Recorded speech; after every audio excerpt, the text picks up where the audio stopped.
3 anos depois do rei Joaquim ter começado a reinar em Judá, o rei da Babilônia, Nabucodonosor, atacou Jerusalém com os seus exércitos.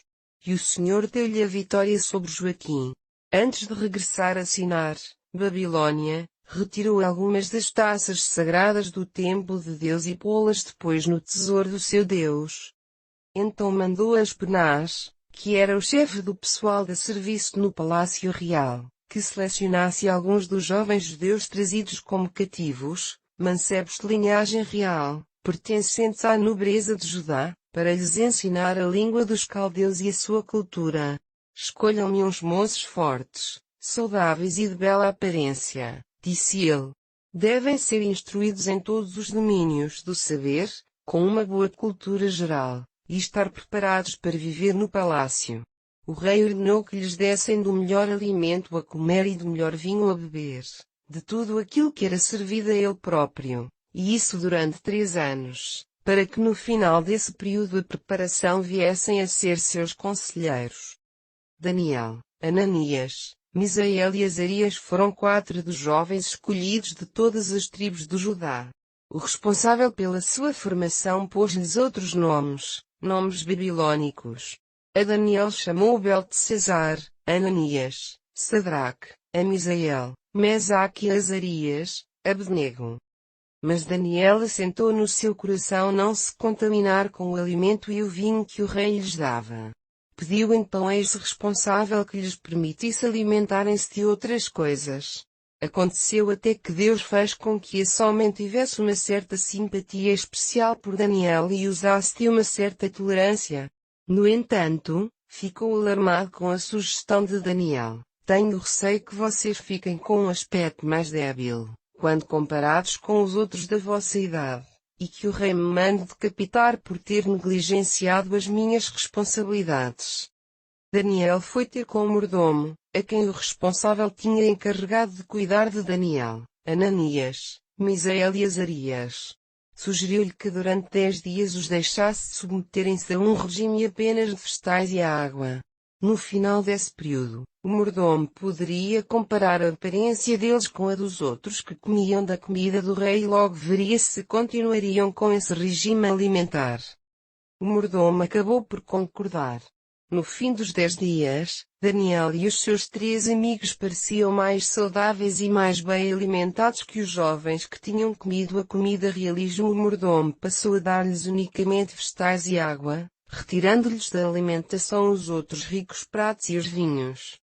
Deus concedeu a estes 4 moços uma grande capacidade de aprendizagem, de tal forma que em breve dominavam os conhecimentos e a cultura daquele tempo. Deus deu mesmo a Daniel uma competência especial para compreender o significado de sonhos e visões. Quando aquele período de 3 anos de preparação e estudo se completou, o responsável nomeado pelo soberano trouxe todos os mancebos à presença deste, para serem examinados. O rei Nabucodonosor conversou longamente com cada um deles, mas aqueles que mais o impressionaram foram, sem dúvida, Daniel, Ananias, Misael e Azarias. E passaram a ocupar o seu lugar na equipa de conselheiros reais. Em todos os assuntos em que se requeria uma informação exata e a emissão de pareceres inteligentes, o rei achava os juízos destes jovens sempre 10 vezes melhores que os dos magos e adivinhos do seu reino. Daniel manteve-se nesse lugar de conselheiro do rei até ao 1º ano de reinado de Ciro. Uma certa noite, no 2º ano do seu reinado, Nabucodonosor teve um terrível pesadelo e acordou tremendo de terror. O seu espírito ficou tão aflito que não conseguia dormir. Chamou imediatamente todos os seus magos, astrólogos, encantadores, feiticeiros e ordenou-lhes que lhe lembrassem o sonho que tinha tido. Tive um certo sonho, disse-lhes, quando se apresentaram na sua presença, e sinto-me muito incomodado sem saber o que significava. Os outros, expressando-se em aramaico, disseram-lhe, o rei que nos diga primeiro o sonho que teve e depois poderemos explicar-lhe o seu significado. Mas o rei replicou, Já vos disse que se não me disserem o que foi com que eu sonhei e não me explicarem o seu sentido, despedaçar-vos-ei e as vossas casas serão feitas num montão de ruínas. Se, pelo contrário, me contarem o sonho e o seu significado, encher-vos-ei de presentes, benefícios e honrarias. Portanto, fico à espera. E aqueles homens tornaram a responder-lhe: mas como poderemos dizer o significado do sonho se não o contares previamente? Vocês estão a ver se ganham tempo, pois sabem que estou decidido a cumprir o que disse. Estão a preparar-se para me enganar com uma explicação qualquer, a ver se me esqueço do assunto e mudo de ideias. Mas não, digam-me com que sonhei e só assim acreditarei na interpretação que me derem. Não há homem algum sobre a face da terra que seja capaz de dizer que sonho é que tiveste. Como também não há rei algum do mundo que exija semelhante coisa dos seus súbditos. O que o rei exige é uma coisa impossível. Ninguém, exceto unicamente os deuses, podem dizer-te o sonho que tiveste, e eles não estão aqui para intervir. Ao ouvir isto o rei ficou profundamente irado e deu ordens para que todos os sábios da Babilônia fossem executados. Foram então buscar Daniel e os seus companheiros para serem mortos. Mas quando Arioque, o chefe da guarda real, veio para os levar, com muita sabedoria e bom senso, Daniel dominou a situação, perguntando: por que é que o rei está assim tão zangado? O que é que se passou? Arioque contou-lhe tudo o que acontecera. Daniel pediu uma audiência com o soberano e disse-lhe: dá-me só um pouco de tempo e contar-te-ei o sonho que tiveste e o seu significado.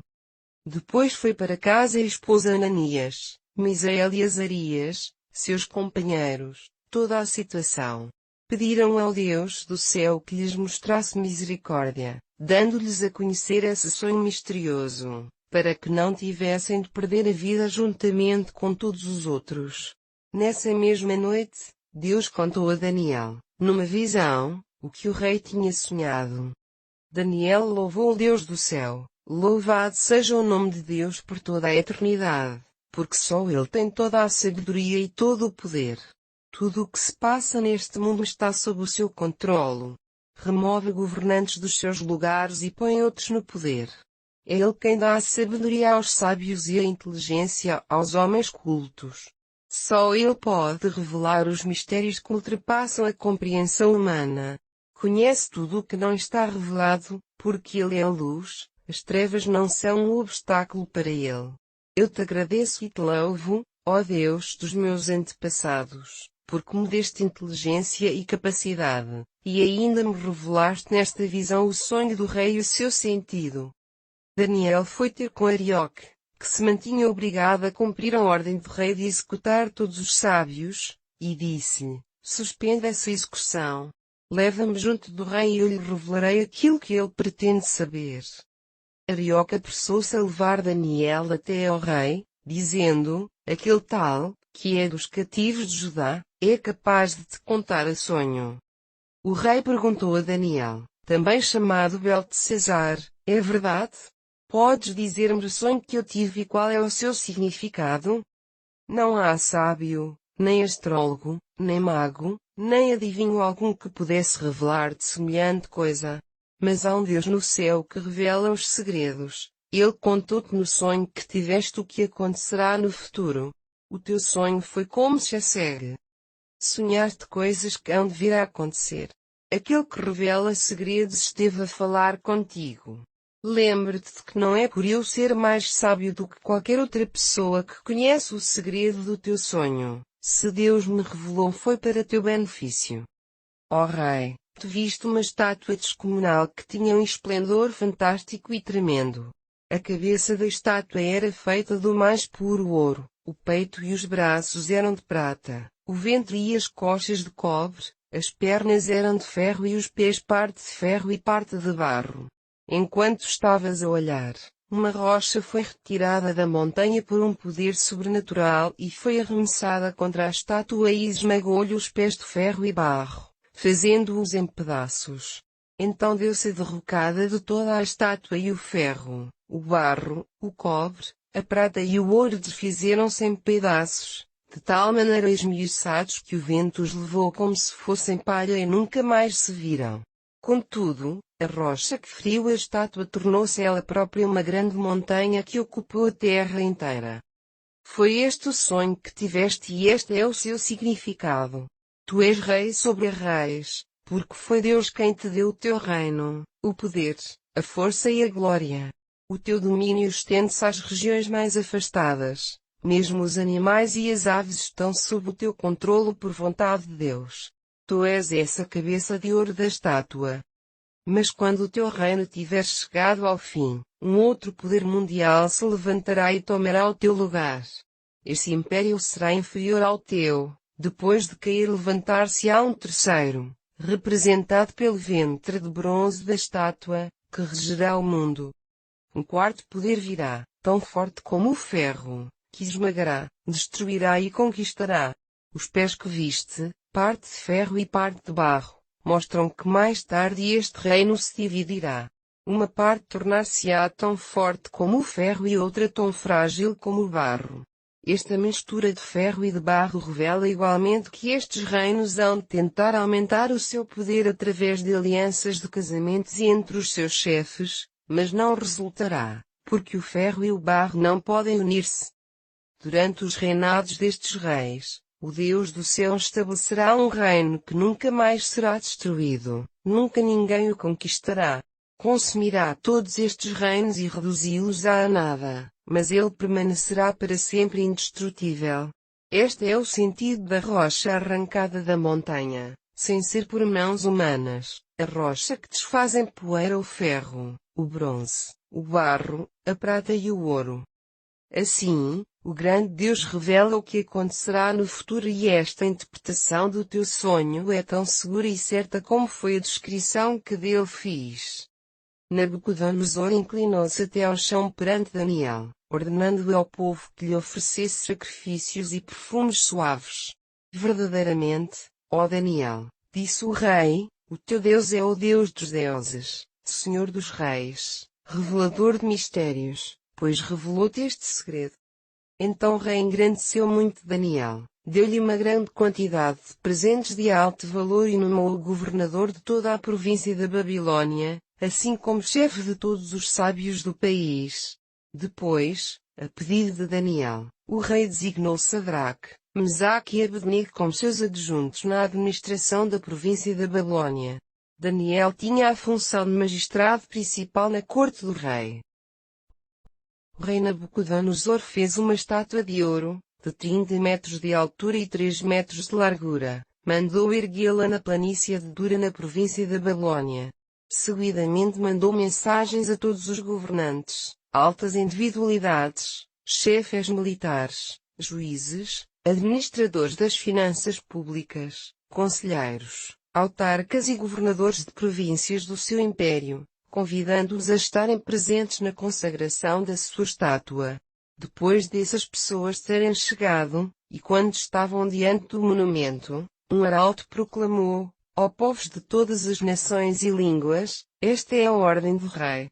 Quando ouvirem a música, o conjunto instrumental formado pelos clarins, flautas, harpas, sambucas, saltérios, gaitas de fole e toda a espécie de instrumentos, deverão prostrar-se até ao chão para adorar a estátua de ouro do rei Nabucodonosor. Seja quem for que recusar obedecer a esta ordem será imediatamente lançado numa fornalha ardente. Assim, logo que a tal banda começou a tocar, toda a gente, de todas as nações, línguas e religiões se inclinou até à terra e adorou a estátua. Aconteceu, no entanto, que alguns funcionários foram ter com o rei, acusando certos judeus de terem recusado o adorar. Que Vossa Majestade viva para sempre, disseram eles ao rei Nabucodonosor. Fizeste uma lei ordenando que toda a gente deveria inclinar-se em adoração perante a tua estátua de ouro, no momento em que a banda começasse a tocar. E qualquer pessoa que recusasse fazê-lo seria lançada num forno de chamas ardentes. Há contudo uns judeus, chamados Sadraque, Mesaque e Abednego, a quem deste responsabilidades no governo da Babilônia, que te ofenderam, recusando servir o ídolo do teu Deus ou adorar a estátua de ouro que ergueste? Então Nabucodonosor, furioso e enraivecido, deu ordens para que esses 3 homens fossem trazidos à sua presença. É verdade, Sadraque, Mesaque e Abednego? Perguntou-lhes, que se recusaram servir os meus deuses e adorar a estátua de ouro que mandei erguer. Se assim é, vou dar-vos mais uma oportunidade. Quando a música começar a tocar, se inclinarem para adorar a estátua, fica tudo bem, mas se recusarem fazê-lo serão lançados no forno flamejante, nessa mesma hora. Veremos se há algum outro Deus que vos possa livrar das minhas mãos. Os 3 homens responderam: Ó Nabucodonosor, não precisamos de te responder sobre isso. Se formos lançados dentro da fornalha, o nosso Deus será capaz de nos libertar. Ele nos livrará das tuas mãos. Mas mesmo que não nos livre, fica sabendo, ó Majestade, que nunca serviremos os teus deuses nem adoraremos a estátua de ouro que mandaste edificar. Nabucodonosor encheu-se de furor. O seu rosto ficou vermelho de ira e mandou acender o forno e aquecê-lo 7 vezes mais do que habitualmente. Fez vir uns homens dos mais fortes do seu exército, para atarem os 3 judeus, e deu ordem para que os lançassem na fornalha. E assim aconteceu. Depois de serem ligados com cordas fortes foram deitados às chamas, completamente vestidos, com a própria roupa que traziam, como o soberano, na sua fúria, tinha ordenado um aquecimento excepcional de forno. As chamas saíam para o exterior e chegaram a matar os soldados, quando estes atiravam os 3 homens lá para dentro. Dessa forma, Sadraque, Mesaque e Abednego caíram atados dentro do forno de fogo ardente. Mas de repente, Nabucodonosor, que estava a olhar para a cena, deu um salto de espanto e exclamou para os seus conselheiros: Não foram 3 os indivíduos que deitámos para dentro da fornalha? Sim, é claro, Majestade, retorquiram. Então olhem bem. Eu estou a ver 4 homens desatados, passeando no meio do fogo e as chamas nada lhes fazem. Reparem que o quarto tem o aspecto de um filho dos deuses. Nabucodonosor aproximou-se da porta aberta do forno e gritou: Sadraque, Mesaque e Abednego, servos do Deus Altíssimo, saiam daí. Venham cá. E eles saíram do meio do fogo. Os príncipes, os governadores, os capitães e os conselheiros juntaram-se à volta dos 3 homens e constataram que o fogo em nada os tinha afetado, nem mesmo um cabelo da sua cabeça se tinha queimado, as suas roupas não estavam sequer chamuscadas e nem cheiravam a queimado. Disse o rei Nabucodonosor: Bendito seja o Deus de Sadraque, Mesaque e Abednego, porque mandou o seu anjo para livrar os seus servos que confiaram nele e recusaram obedecer à ordem do rei, preferindo antes morrer do que servir e adorar qualquer outro Deus além do seu Deus. Por isso, faça agora outro decreto pelo qual qualquer pessoa, seja de que nação, língua ou religião for, que disser qualquer frase ofensiva contra o Deus de Sadraque, de Mesaque e de Abednego será despedaçado e a sua casa feita num montão de ruínas, pois não há outro Deus que possa livrar como este. Então o rei fez prosperar estes 3 homens e promoveu-os a cargos superiores no governo da província da Babilônia. Esta foi a proclamação que o rei Nabucodonosor enviou aos povos de todas as línguas das nações do mundo. Paz vos seja multiplicada. Pareceu-me bem tornar conhecidos os sinais e maravilhas que o Deus Altíssimo realizou. Foi qualquer coisa de incrível, um poderoso milagre. E agora sei, de certeza, que o seu reino é eterno. O seu domínio estende-se pelos séculos dos séculos. Eu, Nabucodonosor, vivia tranquilo no meu palácio, rodeado de prosperidade. Até que uma noite tive um sonho que verdadeiramente me aterrorizou. Chamei então todos os sábios da Babilônia, para que me esclarecessem sobre a interpretação do meu sonho. No entanto, quando se apresentaram os mágicos, astrólogos, adivinhos e feiticeiros, depois de lhes ter contado o sonho, não houve nenhum que fosse capaz de interpretá-lo. Por fim, apresentou-se Daniel. Esse homem é a quem dei o nome de Beltesazar, de acordo com o nome do meu Deus e sobre quem está o Espírito dos deuses santos, e descrevi-lhe o sonho. Ó Beltesazar, chefe dos magos, disse-lhe eu, sei que o Espírito dos deuses santos está sobre ti e que nenhum segredo te é demasiado difícil de desvendar. Diz-me o significado do meu sonho. Vi uma árvore muito alta no meio de um campo. Esta ia se tornando sempre cada vez mais alta, em direção aos céus, até que podia ser vista por toda a gente no mundo. As suas folhas eram frescas e verdes, os seus ramos vergavam sob o peso de frutos abundantes, frutos que podiam servir de alimento para toda a gente. Os animais selvagens descansavam à sua sombra e os pássaros faziam os ninhos nos seus ramos. Todo o mundo dependia dela. Durante o meu sono, vi um anjo, um vigilante santo que desceu do céu. E este gritou: derrubem a árvore, cortem-lhe os ramos, sacudam-lhe as folhas e espalhem os frutos. Espantem os animais que viviam à sua sombra e afugentem os pássaros das ramagens.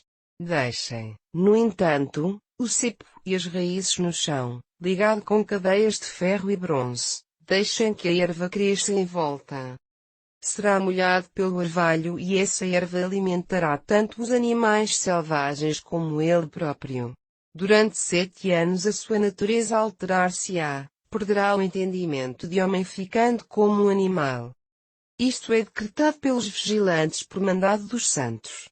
O objetivo deste decreto é que toda a gente possa compreender que o Altíssimo tem o domínio dos estados do mundo e os dá a quem quer. Até o menos notável dos homens pode constituir sobre eles para os governar. Foi este o sonho que eu, rei Nabucodonosor, tive. Tu, Beltesazar, podes certamente fazer aquilo que mais ninguém foi capaz, que é dar-me a explicação do sentido deste meu sonho, visto que há em ti o Espírito dos deuses santos. Daniel ficou perplexo durante algum tempo e perturbado nos seus pensamentos. Por fim, o rei dirigiu-lhe de novo a palavra: Beltesazar, não fiques assim agastado com a interpretação deste sonho. E Daniel respondeu-lhe: Meu senhor, eu bem desejaria que os acontecimentos que este sonho prevê pudessem acontecer antes aos teus inimigos.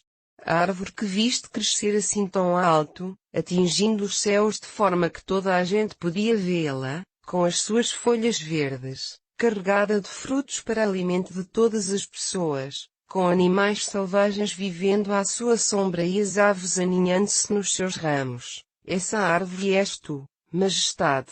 Tornaste-te grande e poderoso, a tua magnificência atingiu os céus e o teu domínio os confins da terra. Então viste um anjo, um vigilante santo que veio dos céus dizer: cortem a árvore, derrubem-na, mas deixem o cepo e as raízes na terra, com a erva crescendo em torno e presa com cadeias de ferro e bronze. Que se cubram o orvalho dos seus, que se alimente de erva, durante 7 anos, como os animais do campo. Majestade, o Altíssimo decretou e certamente irá acontecer. Serás expulso de convívio com os seres humanos e viverás no campo como um animal, comendo erva como um boi, os teus lombos se cobrirão de orvalho. Durante 7 anos viverás dessa forma, até aprenderes que o Deus Altíssimo tem ilumínio das nações deste mundo e dá o governo delas a quem entende. No entanto, o cepo e as raízes foram deixadas na terra. Isto significa que retomarás de novo o teu reino, depois de teres reconhecido o poder do céu. Ó rei Nabucodonosor, escuta-me e para de pecar. Pratica aquilo que sabes ser a justiça. Sê misericordioso para com os pobres. Talvez Deus te possa ainda poupar. O certo é que todas estas coisas vieram a acontecer a Nabucodonosor. 12 meses depois de ter tido o sonho, passeava despreocupadamente no terraço do seu palácio, na Babilônia. Dizia assim: foi pelo meu grande poderio que se construiu esta bela cidade para ser da minha corte e capital do meu império. Estava ainda proferindo estas palavras quando uma voz o chamou do céu: ó rei Nabucodonosor, esta mensagem é para ti. Não és mais o rei desta nação. Serás expulso de convívio com os seres humanos e viverás com os animais. Comerás erva como os bois, durante 7 anos, até reconheceres que Deus tem domínio sobre as nações e dá o seu governo a quem entender. Nessa mesma ocasião, cumpriu-se a palavra anunciada. Nabucodonosor foi lançado fora do convívio com os seres humanos e passou a comer erva, o seu corpo cobria-se de orvalho. Cresceu-lhe o cabelo, que parecia penas de águia, e apareceram-lhe garras como nas aves. Ao fim dos 7 anos, eu, Nabucodonosor, levantei os olhos para o céu, retomei o meu entendimento normal, louvei e adorei a Deus Altíssimo, honrei aquele que vive eternamente, cujo domínio não tem fim, cujo reino dura para sempre. Os povos da terra são como nada comparados com ele. Faz o que entende por melhor com os habitantes do céu, tal como os moradores da terra. Ninguém se lhe pode opor nem perguntar-lhe, para que serve o que fazes? Quando readquiri as faculdades mentais, também me foi devolvida a honra e a glória do meu reino. Os meus conselheiros e ministros regressaram à corte e fui restabelecido como senhor do meu reino, com ainda maior magnificência do que antes. Agora, eu, Nabucodonosor, louvo, glorifico e honro o Rei do céu, o juiz da humanidade, cujas obras são sempre justas e boas. Ele pode humilhar os que se conduzem com soberba. O rei Belsazar convidou 1000 dos seus nobres para um grande banquete e o vinho correu a jorros. Numa altura em que Belsazar estava a beber, lembrou-se das taças de ouro e prata que tinham sido trazidas, havia já muito tempo, do templo de Jerusalém para a Babilônia, durante o reinado de Nabucodonosor. Deu então ordens que essas taças sagradas fossem trazidas ali, para o banquete. Depois, beberam por elas os governantes, as suas mulheres e concubinas, erguendo-as em sinal de louvor aos seus ídolos feitos de ouro, prata, cobre, ferro, de madeira e de pedra. De repente, enquanto bebiam por aquelas taças, viram os dedos de mão humana escrevendo no estuque da parede que estava em frente do castiçal. O próprio rei viu os dedos a escreverem. Ficou lívido de terror, de maneira que até os joelhos lhe começaram a tremer e não se aguentou mais nas pernas. Tragam cá os magos e os astrólogos, gritou ele. Tragam também os adivinhos. Quem for capaz de explicar o significado das palavras que ali estão na parede e de interpretar o sentido daquilo será vestido com roupa de púrpura de dignidade real, ser-lhe-á posto um colar de ouro ao pescoço e tornar-se-á o terceiro na hierarquia dos chefes do reino. Mas quando os homens requeridos se apresentaram, nenhum foi capaz de compreender a frase escrita e de esclarecer o seu sentido. O rei estava cada vez mais assustado. O seu rosto refletia todo o terror que sentia, a sua corte estava igualmente extremamente perturbada. Quando a rainha-mãe ouviu o que se estava a passar, correu até ao local do banquete e disse a Belsazar: Acalma-te, ó rei. Não fiques assim tão perturbado e com o rosto alterado. Porque há um homem no teu reino que tem nele o espírito dos deuses santos. Quando teu pai vivia, esse homem foi reconhecido como sendo cheio de sabedoria e de inteligência, como se fosse ele próprio um deus.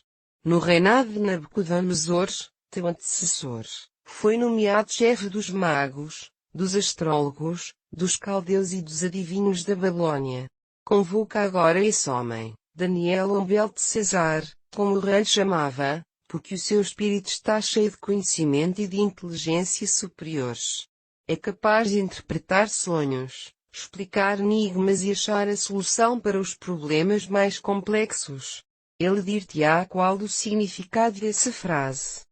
Daniel foi trazido à presença do soberano que lhe perguntou: És Daniel, aquele judeu que o rei Nabucodonosor trouxe de Israel como cativo? Ouvi dizer que tens o espírito dos deuses em ti e que estás cheio de entendimento e tens uma inteligência iluminada.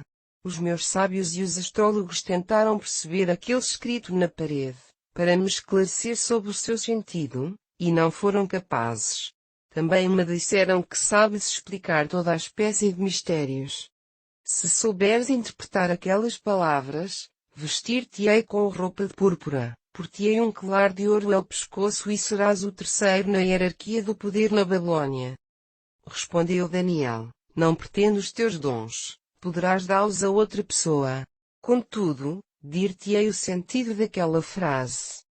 Ó Rei, o Deus Altíssimo concedeu a Nabucodonosor, teu pai, um reino cheio de majestade, honra e glória. Concedeu-lhe tal majestade que todas as nações do mundo tremiam de medo perante ele. Matava quem lhe desagradava e favorecia aqueles de quem gostava. Conforme ele queria, engrandecia ou abatia. Mas quando o seu coração se exaltou e o seu espírito se endureceu de orgulho, Deus removeu-o do trono real e tirou-lhe todo o fausto de que se rodeava. Foi expulso de convívio com os seres humanos e mandado para os campos. Os seus pensamentos e sentidos tornaram-se nos de um animal e passou a viver entre jumentos montesas, comia erva como os bois e o seu corpo ficou úmido com o orvalho, até que reconheceu, por fim, que é o Altíssimo quem dirige os governos das nações, é Ele quem designa quem quer para governar sobre elas. E tu, seu sucessor, ó Belcesar, sabes bem isto tudo, mas não te tornaste humilde. Tu ofendeste o Senhor dos céus, quando trouxeste para cá essas taças do seu templo, tu, os teus ministros, as suas mulheres e concubinas beberam vinho por elas, enquanto davam louvores a deuses de ouro, prata, cobre, ferro, madeira e pedra, deuses que nem veem, nem ouvem, nem sabem coisa nenhuma. Não deste louvores ao Deus que te dá a própria vida e controla o teu destino. Por isso, Deus mandou-te uns dedos que escreveram esta mensagem. Mene, Mene, Tekel, Parsim. E é este o significado. Men quer dizer contado. Deus já determinou o número limite dos dias do teu reinado, que chegaram ao fim. Tekel quer dizer pesado. Foste pesado na balança de Deus e foste achado em falta. Parsim significa dividido. O teu reino será repartido e dado aos medos e aos persas. Então Belcesar mandou que Daniel fosse vestido de púrpura, que lhe pusessem um colar de ouro no pescoço e que o proclamassem terceiro na hierarquia realismo. Nessa mesma noite, Belcesar, rei dos caldeus, foi morto. Dario, o Medo, entrou na cidade e começou a reinar com a idade de 62 anos. Dario decidiu dividir o reino em 120 províncias, cada uma sob um governador. Estes governadores eram responsáveis perante 3 presidentes, sendo Daniel um deles. Desta forma o rei podia administrar a nação com mais eficiência. Daniel deu provas de ser mais competente do que os outros presidentes e governadores, pois tinha grandes capacidades. O rei começou assim a fazer planos para alargar a sua área de ação, pondo-o como seu colaborador na administração de todo o império. Isto fez com que os outros presidentes e governadores se sentissem despeitados e começassem à procura da mais pequena falta na forma como Daniel conduzia os negócios do reino, a fim de apresentarem logo queixa ao rei contra ele. Mas o certo é que não conseguiam encontrar nele motivo nenhum para ser criticado. Daniel era uma pessoa fiel, honesta e não cometia erros. Por isso, concluíram, a nossa única hipótese está na sua própria religião. Decidiram então ir falar ao rei nestes termos: Rei Dario, vive para sempre. Nós, presidentes, governadores, conselheiros e deputados concordamos unanimemente que devíamos pedir-te para fazeres uma lei, irrevogável sob circunstância alguma, pela qual, nos próximos 30 dias, alguém que pedir um favor a um deus ou a algum homem, que não seja a ti, ó majestade, deverá ser lançado na cova dos leões. Pedimos-te que assines essa lei, para que não possa ser revogada nem alterada. Será uma lei dos medos e dos persas que não pode ser modificada. Então Dario assinou a lei. Daniel tomou conhecimento disso tudo. Foi para casa e ajoelhou-se para orar, como sempre fazia, no seu quarto, com as janelas abertas, na direção de Jerusalém. Daniel costumava orar 3 vezes ao dia e dava graças ao seu Deus. Aqueles homens foram à casa de Daniel e acharam-no orando, pedindo favores ao seu Deus. Correram de novo para junto do soberano e lembraram-lhe a lei que acabara de fazer. Não assinaste tu um decreto segundo o qual era proibido fazer qualquer petição a um Deus ou a algum homem, que não fosse a ti, e isto durante 30 dias? E que se alguém desobedecesse a esta lei seria lançado na cova dos leões. Sim, é verdade, é uma lei dos medos e dos persas que se não pode revogar. Pois fica sabendo que esse Daniel, dos cativos judeus, não faz caso de ti nem das tuas leis. Pede favores ao seu Deus 3 vezes ao dia.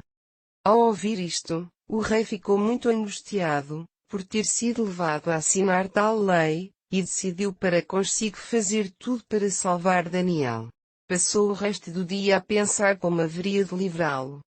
Ao anoitecer os homens voltaram de novo à presença do rei. Majestade, não há nada que possas fazer. Assinaste a lei, não pode ser revogada.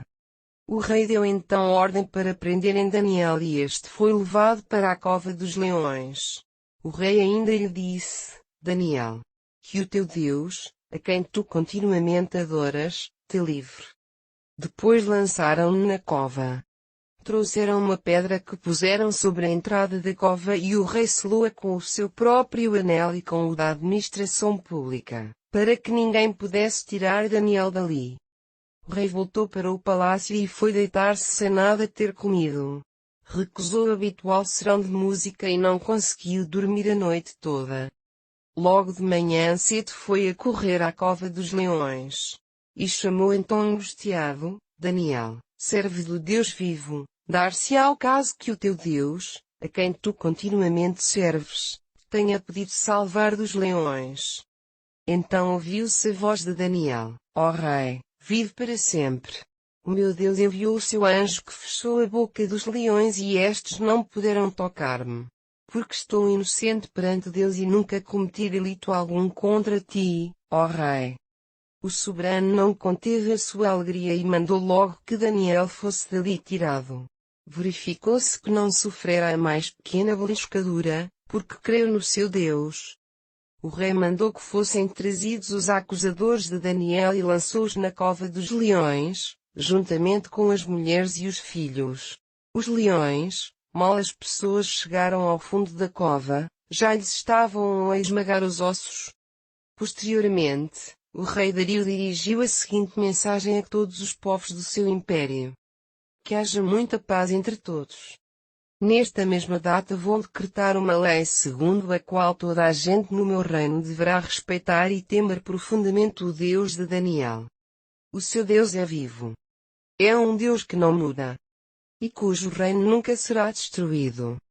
O seu poder não tem fim. Ele livra o seu povo, preserva-o do mal. Faz grandes milagres tanto na terra como no céu.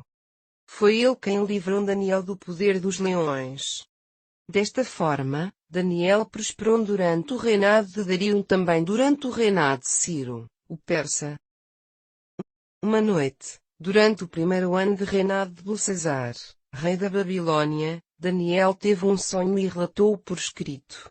Foi assim, no meu sonho estava a assistir a uma tremenda tempestade num grande oceano, com fortes ventos soprando em todas as direções. Então 4 enormes animais saíram do mar, todos eles diferentes.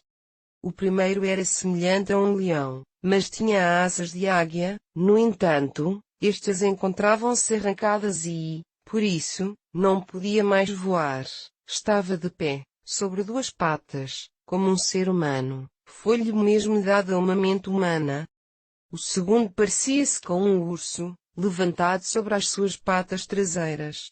Vi-lhe 3 costelas entre os dentes e ouvi uma voz que lhe dizia, levanta-te, devora muita gente. O terceiro destes animais parecia-se com um leopardo, mas no seu dorso tinha asas como os pássaros, e 4 cabeças. Foi-lhe dado grande poder sobre o gênero humano. Enquanto continuava a olhar, no meu sonho, um 4º animal levantou-se das águas, terrível e espantoso.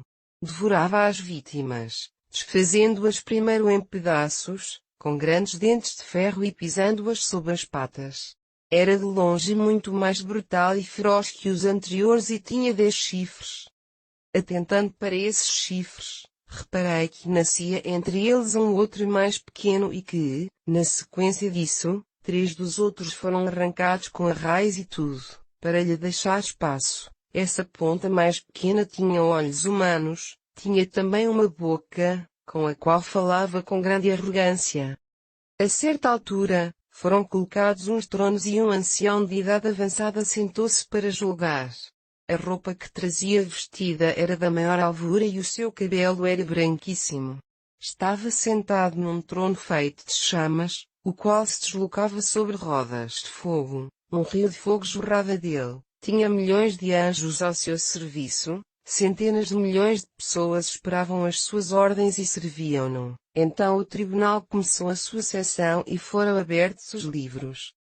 Continuando eu a olhar, o quarto animal brutal foi morto e o seu corpo ligado para ser queimado, por causa da sua altivez para com o Deus poderoso e por causa da soberba do seu chifre mais pequeno.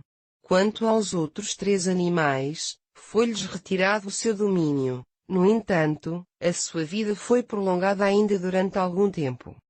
Seguidamente, assisti ao aparecimento de um filho de homem, segundo me pareceu, trazido até ali sobre nuvens desde o céu. Aproximou-se do ancião e foi-lhe apresentado. Deram-lhe poder para governar e para que fosse honrado em todas as nações do mundo, pelo que todos os povos da terra lhe devem obedecer. O seu poder é eterno, nunca mais terá fim, o seu governo nunca será destruído. Eu estava confuso e perturbado com tudo o que tinha visto. Por isso, aproximei-me de um dos que estavam junto ao trono, para lhe perguntar o sentido de todas estas coisas. Explicou-me. Estes 4 animais representam 4 reinos que um dia hão de governar a terra. Mas por fim o povo do Deus Altíssimo terá autoridade sobre os governos do mundo para sempre. Depois perguntei acerca do quarto animal, que não era semelhante aos outros, aquele animal terrível e espantoso, com os seus dentes de ferro e garras de bronze, o animal que despedaçava e devorava as suas vítimas com facilidade, e depois pisava os restos que deixava para trás. Pretendia igualmente saber quanto aos 10 chifres e sobre o que era mais pequeno, que apareceu depois e provocou o desaparecimento de 3 outros, o qual tinha olhos e boca, com a qual dizia coisas arrogantes, e que era mais forte que os outros. Pois eu tinha visto este chifre a fazer guerra contra o povo de Deus e vencê-lo, até à altura em que o ancião de idade avançada veio, abriu o tribunal e reabilitou o seu povo, dando-lhe poderes de governo sobre o mundo. Este quarto animal, disse-me, representa o quarto poder mundial que governará a terra. Será mais brutal que qualquer dos outros, devorará todo o mundo, destruindo tudo diante de si. Os seus 10 chifres são 10 reis que aparecerão saídos do seu império. Depois outro rei aparecerá, ainda mais violento que os 10 outros, e humilhará 3 deles. Desafiará o Deus Altíssimo e consumirá os santos com perseguições, tentando alterar todas as leis, a moral e os costumes. O povo de Deus estará nas suas mãos por 3 anos e meio. Mas abrir-se-á o tribunal de justiça e retirará todo o poder a este rei corrompido, destruindo-o totalmente. Nessa altura, todas as nações debaixo dos céus e todo o poder será entregue ao povo santo do Deus Altíssimo. E o reino de Deus será um reino sem fim e todos os governantes e domínios o adorarão, obedecerão e servirão eternamente. Assim acabou a visão. Fiquei grandemente perturbado e com o rosto pálido de espanto, mas não disse a ninguém o que via. No 3º ano de reinado de Belsazar, tive outra visão. Desta vez eu estava em Susã, a capital da província de Elão, e encontrava-me junto ao rio Ulai. Olhando eu em volta, vi um carneiro ali perto do rio que tinha 2 chifres muito altos. Um destes chifres era mais comprido que o outro, entretanto, o mais longo foi o último a nascer, dos 2. O carneiro marrava em tudo o que encontrava no caminho e ninguém era capaz de o impedir ou de lhe subtrair as vítimas. Fazia o que entendia e engrandeceu-se muito. Estando eu a considerar estas coisas, apareceu de repente um bode vindo do ocidente, aproximava-se de uma forma tal que nem tocava no chão. Este bode, que tinha um chifre no meio dos olhos, correu furiosamente para o carneiro que tinha as duas pontas. Caindo sobre o carneiro partiu-lhe ambas as hastes. Este último ficou sem nenhuma força e o bode abateu-o e pisou-o. Não havia mais salvação para ele. O animal vencedor tornou-se orgulhoso e ficou muito engrandecido. Contudo, quando estava no auge do seu poder, foi-lhe quebrado o único chifre que tinha e no seu lugar apareceram-lhe outros 4 chifres, também de tamanho considerável, apontando em todas as direções. Um destes, crescendo devagar ao princípio, depressa se tornou muito forte e começou a atacar para o sul e para o oriente, fazendo guerra contra a terra gloriosa de Israel. Tornou-se tão poderoso que chegou a atacar os exércitos celestiais. Chegou mesmo a desafiar o seu comandante, lançando por terra algumas das suas estrelas, pisando-as e fazendo cancelar os sacrifícios diários contínuos que se faziam em sua adoração, e profanando o seu santuário. Mas o exército dos santos e o sacrifício diário foi destruído por causa das transgressões. A verdade foi lançada por terra, fez o que lhe agradou e prosperou. Em seguida, ouvi 2 dos santos anjos que dialogavam entre si: quando será novamente restabelecido o sacrifício contínuo? Quando será castigada a destruição do templo e o povo de Deus tornado de novo triunfante? 2300 tardes e manhãs deverão decorrer primeiro, respondeu-lhe o outro. Depois o santuário será purificado. Estava eu a tentar compreender o sentido desta visão, quando apareceu uma figura humana diante de mim. E ouvi a voz de um homem chamando do outro lado do rio: Gabriel, diz a Daniel o significado deste sonho. Então Gabriel veio para onde eu me encontrava. Mas quando se aproximou de mim fiquei muito perturbado e caí com o rosto em terra. Homem mortal, disse-me ele, tens de perceber que estes acontecimentos que viste figurados nessa visão não terão lugar antes que venha o fim dos tempos. Depois perdi os sentidos, estando com o rosto em terra, mas ele tocou-me, ergueu-me e ajudou-me a manter-me em pé. Estou aqui para te dizer o que irá acontecer a quando da vinda dos tempos de ira, porque o que viste pertence ao fim dos tempos. Os 2 chifres do carneiro que observaste são os reis da Média e da Pérsia. O bode peludo é a nação grega e o seu longo chifre representa o primeiro rei dessa nação. Quando viste que foi quebrado e substituído por 4 outros mais pequenos, isso significa que o Império Grego se repartirá em 4 partes, cada uma com seu rei, nenhum deles tão grande como o primeiro. Já no final desses reinados, quando a sua maldade atingir o seu máximo, um outro rei feroz se levantará com grande sagacidade e inteligência. O seu poder será grande e não virá de si próprio. Prosperará para onde quer que se voltar, destruirá todos os que se lhe opuserem, ainda que o façam com poderoso exército, desvastará o santo povo de Deus. Será mestre na arte do engano, muitos serão derrotados, ao serem apanhados desprevenidos, confiados numa falsa segurança. Sem pré-aviso destruí-los-á. Considerar-se-á tanto a si próprio que até será capaz de pretender travar batalha contra o príncipe dos príncipes. Contudo, ao tentar fazê-lo, selará a sua própria condenação, pois será aniquilado pela mão de Deus, pois nenhum ser humano poderia vencê-lo. Na tua visão ouviste falar nas tardes e manhãs que passarão, antes que os direitos do culto sejam restabelecidos. A visão foi-te explicada e será cumprida. Contudo, guarda por agora em segredo, porque ainda falta muito tempo até que se torne realidade. Eu fiquei exausto e doente por vários dias, mas restabeleci-me e continuei a dar execução aos meus deveres para com o rei. No entanto, fiquei muito impressionado com esse sonho que não entendi bem. Era agora o 1º ano de reinado de Dario, filho de Assuero. Dario era medo e foi constituído rei dos caldeus. No 1º ano do seu reinado, eu, Daniel, entendi pelos livros sagrados, de acordo com a palavra do Senhor, concedida a Jeremias, que Jerusalém deveria ficar desolada por 70 anos. Por isso, voltei o meu rosto para o Senhor Deus, busquei-o mediante orações e súplicas, jejuei e vesti-me com sacos, pondo cinza sobre mim. Também confessei os meus pecados assim como os do meu povo.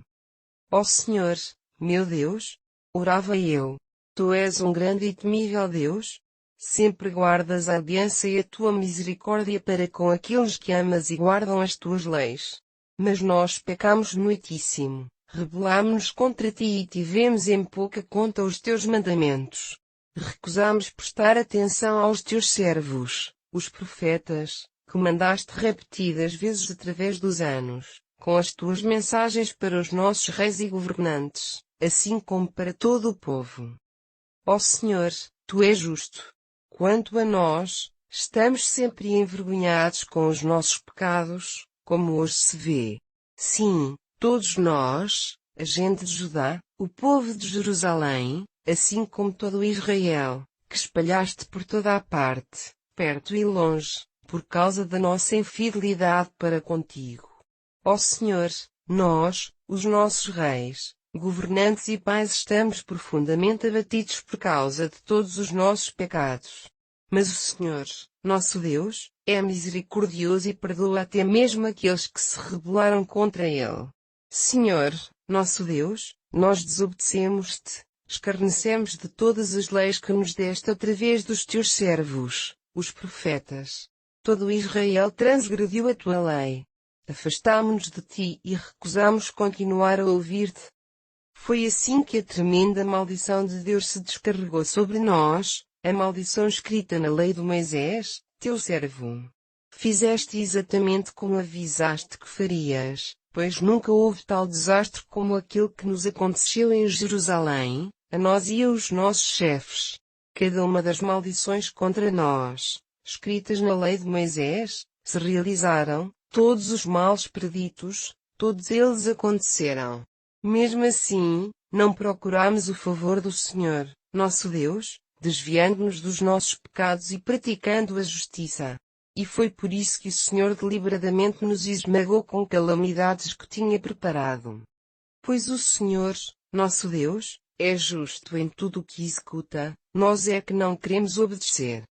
Ó Senhor, nosso Deus, foi com grande poder e honra para ti que tiraste o teu povo do Egito. Senhor, faz agora algo de semelhante. Ainda que tenhamos pecado profundamente e que seja tão grande a nossa maldade, por causa de todas as tuas misericórdias, Senhor, retira, te pedimos, a tua ira de Jerusalém, a tua cidade, o teu santo monte. Porque os pagãos troçam de ti, por deixares a tua cidade em ruínas, devido aos nossos pecados. Ó nosso Deus, escuta a oração do teu servo. Ouve enquanto te rogo que o teu rosto se ilumine de novo com a paz e a alegria sobre o teu desolado santuário, que é a tua própria glória, Senhor. Meu Deus, inclina os teus ouvidos e ouve os meus rogos. Abre os teus olhos e vê a nossa miséria e como a tua cidade está em ruínas. Sim, porque toda a gente sabe que se trata da tua cidade. Não te pedimos isso porque pensamos que o merecemos, mas porque confiamos na tua bondade, a despeito da gravidade dos nossos pecados. Ó Senhor, ouve-nos. Ó Senhor, perdoa-nos. Ó Senhor, escuta e atua.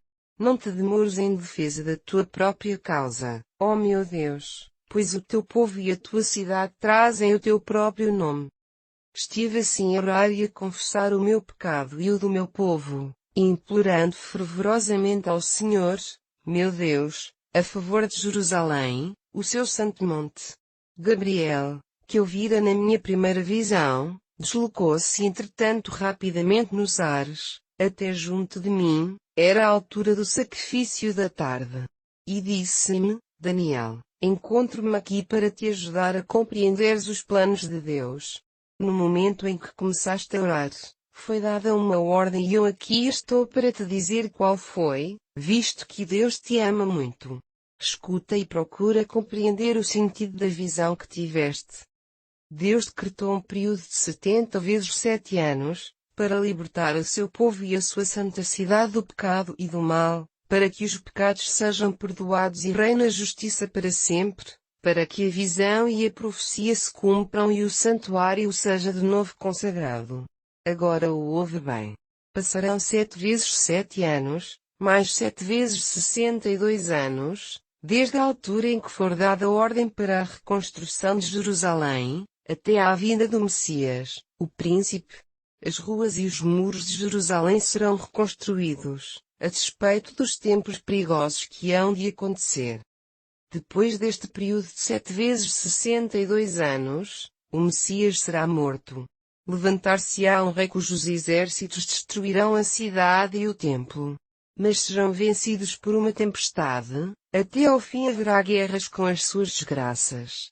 Este rei fará um acordo de 7 anos com o povo. Decorrido metade desse tempo, denunciará o tratado e proibirá aos judeus de fazerem qualquer sacrifício ou oferta. Posteriormente, como cúmulo das suas terríveis ações, o inimigo profanará completamente o santuário de Deus.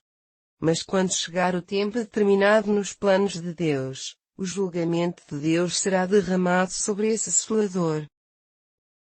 No 3º ano de reinado de Ciro, rei da Pérsia, Daniel, também chamado Beltesazar, teve outra visão. Dizia igualmente respeito a acontecimentos a realizarem-se no futuro, tempos de guerra e angústias, e desta vez ele compreendeu o significado da visão. Quando tive esta visão, eu, Daniel, tinha estado de luto 3 semanas inteiras. Durante todo esse tempo não bebi vinho nem comi carne, nem qualquer comida saborosa. Também não lavei a cabeça, nem cortei o cabelo. Então, no 24º dia do 1º mês do ano, estando junto ao grande rio Tigre, reparei numa pessoa junto de mim, vestida de roupa de linho com um cinto de ouro puro de ufaz à volta da cintura. Tinha a pele brilhante como topázio, saíam-lhe do rosto cintilações e os seus olhos eram como tochas de fogo. Os braços e os pés brilhavam também como bronze. Quando falava, a voz soava como se tratasse de uma vasta multidão. Sou eu, Daniel, visto, as pessoas que estavam comigo nada viram. No entanto, sentiram repentinamente um terror inexplicável e foram a correr esconder-se. Apenas eu permaneci ali. Quando vi aquela figura impressionante fiquei sem forças, empalideci e perdi os sentidos. Ele dirigiu-me a palavra, o que fez com que eu caísse com o rosto no chão, desfalecido. Nessa altura, uma mão tocou-me e levantou-me, ainda a tremer fiquei de joelhos. E ouvi, Daniel, homem muito amado de Deus, ergue-te e ouve atentamente o que tenho a dizer-te, porque foi Deus quem me mandou junto de ti. Levantei-me, ainda a tremer, e ele continuou. Não tenhas medo, Daniel, porque as tuas orações são atendidas nos céus e a resposta foi dada logo no primeiro dia em que começaste a jejuar perante o Senhor e a pedir-lhe esclarecimento. Nesse mesmo dia fui mandado vir ter contigo. Mas durante 21 dias o príncipe que governa o reino da Pérsia opôs-me resistência. Então Miguel, um dos chefes do exército celestial, veio apoiar-me e consegui vencer os reis da Pérsia. Agora, aqui estou para te dizer o que há de acontecer ao teu povo no futuro, porque o cumprimento desta profecia será daqui a muito tempo. Todo esse tempo, mantive-me de olhos baixos, incapaz de proferir uma palavra. Depois, alguém que me pareceu um homem, tocou-me nos lábios e pude dizer ao mensageiro do céu, Senhor, estou extremamente perturbado com esta aparição e estou sem forças. Como é que uma pessoa como eu pode falar contigo? Estou desfalecido e até respiro com dificuldade. Então, aquele que me pareceu ser um homem, toca-me outra vez e senti as forças voltarem novamente. Deus ama-te muito, disse ele. Não tenhas receio. Acalma-te e anima-te. Sim, anima-te. Enquanto me dizia isto, senti-me mais forte e respondi-lhe, podes falar, Senhor, porque me fortaleceste. Sabes a razão por que vim? Quando regressar, enfrentarei de novo o príncipe da Pérsia e depois dele o príncipe da Grécia. Mas estou aqui para te dizer o que está registado na Escritura da verdade. Só Miguel, o príncipe de Israel, estará ali para me ajudar. Eu fui mandado fortalecer e ajudar Dario, o Medo, no primeiro ano do seu reinado. Mas agora vou mostrar-te o que o futuro tem guardado. 3 outros reis persas governarão e um quarto suceder-lhes-á, muito mais próspero que os primeiros. Usando os recursos de que dispõe, irá obter vitórias políticas e desencadeará uma guerra total contra a Grécia. Depois levantar-se-á um poderoso rei na Grécia que governará um vasto terreno e conseguirá tudo o que tiver planeado conquistar. Contudo, no auge do seu poder, o seu reino será repartido em 4 nações mais fracas, que nem sequer serão dirigidas pelos seus filhos. O seu império será dividido e entregue a outros. Um deles, o rei do sul, há de conseguir aumentar bastante em força, mas um dos seus comandantes revoltar-se-á, tomará conta do poder, tornando-o ainda mais forte. Anos mais tarde formar-se-á uma aliança entre o rei do norte e o do sul. A filha deste será dada em casamento ao rei do norte, num gesto de paz, mas ela perderá a sua influência sobre ele e as suas esperanças, assim como as do seu pai, o rei do Egito, serão frustradas. Contudo, quando o seu irmão subir ao trono, como rei do sul, há de congregar um exército contra o rei do norte e derrotá-lo-á. Quando regressar ao Egito trará consigo os ídolos da Síria e também artigos preciosos de ouro e prata. Durante muitos anos deixará o rei da Síria em paz. Entretanto, o rei do norte invadirá o reino do sul, por pouco tempo, pois depressa regressará à sua terra. Contudo, os filhos deste rei do norte juntarão um poderoso exército que invadirá Israel, passará ao Egito e se fortificará ali. Depois o rei do sul, com grande ira, concentrar-se-á contra as vastas forças do rei do norte e os derrotará. Cheio de orgulho, após esta vitória retumbante, há de chegar a liquidar milhares dos seus inimigos. No entanto, o seu sucesso será de pouca duração. Alguns anos mais tarde o rei do norte voltará com um exército completamente equipado, muito maior do que aquele que perdera antes. Outras nações se unirão a ele nessa cruzada contra o Egito, gente rebelde entre os judeus se juntará a ele, cumprindo assim a profecia, mas não serão bem-sucedidos. Então o rei do norte e os seus aliados sitiarão uma cidade fortificada do Egito, conquistá-la-ão e os altivos exércitos do Egito serão derrotados. O rei do norte continuará sem ninguém que se lhe oponha, ninguém será capaz de o deter. Entrará também na terra gloriosa de Israel e a saqueará. Estabelecerá um plano para o domínio completo do Egito, acordará também o casamento de uma filha com o rei do sul, para que possa avançar melhor com os seus intentos, mas não conseguirá o que quer. Posteriormente, voltará a sua atenção para as cidades costeiras e tomará muitas delas. Contudo, haverá um comandante que o terá e o fará retirar-se envergonhado. Regressará à sua terra, mas pelo caminho terá problemas e desaparecerá. O seu sucessor será lembrado como aquele que colocou impostos sobre Israel. Depois de um breve reinado, morrerá misteriosamente, nem em combate, nem em disputa nenhuma. O rei a seguir será um homem mau e não subirá ao trono por sucessão. Realismo tomará o poder através do engano e da intriga. Depois toda a oposição desaparecerá diante dele, incluindo o chefe do povo da aliança. As suas promessas serão sempre falsas. Desde o princípio que a sua forma de atuar será sempre a do engano. Apenas com um punhado de seguidores, tornar-se-á poderoso. Entrará nas áreas mais prósperas da terra, sem aviso prévio, e fará aquilo que nunca tinha sido feito antes, tomará as propriedades dos ricos e dos abastados e distribuí-las-á pelo povo. Com grande sucesso irá atacar e capturar grandes fortalezas através das terras que controla, mas isto durará apenas um certo tempo. Conseguirá conjugar forças e levantar um exército contra o Egito. Este também tentará fazer o mesmo, mas sem êxito, porque enormes conjuras se formarão contra ele. Os da sua própria casa irão depô-lo, o seu exército será dizimado e muitos serão mortos.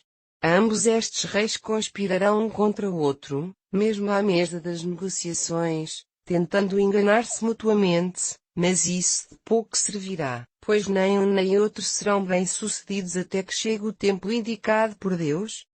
O rei do norte regressará então a casa com grandes riquezas, não sem antes marchar sobre Israel, o povo da Santa Aliança, e destruí-la, fará o que planeou e regressará à sua terra. No tempo previsto, voltará de novo as suas forças para o sul, mas nessa altura será tudo diferente. Porque navios de guerra de Quitim virão atacá-lo, e isso vai atemorizá-lo. A seguir, furioso, ele tentará destruir a religião do povo da Santa Aliança, e atenderá os que abandonaram essa aliança. Enfurecido por ter sido obrigado a fugir, vai levantar-se ferozmente, a fim de profanar o santuário, fazendo parar os sacrifícios diários e estabelecendo a abominação que causa a desolação.